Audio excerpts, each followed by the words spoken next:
Halo, dalam video ini Sam akan menunjukkan kepada Anda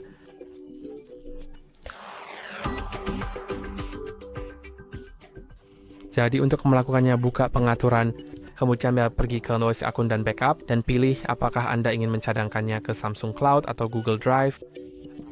Jadi Samsung Cloud hanya dapat dipulihkan di ponsel Samsung lain, dan Google Drive dapat dipulihkan di ponsel Android manapun. Jadi saya akan memilih Google Drive karena lebih universal. Kemudian saya akan memastikan bahwa backup oleh Google One diaktifkan. Lalu klik pada backup sekarang. Tunggu sebentar. Bar ini perlu bergerak sampai ke kanan. Tapi Anda bisa melakukan hal lain di ponsel Anda.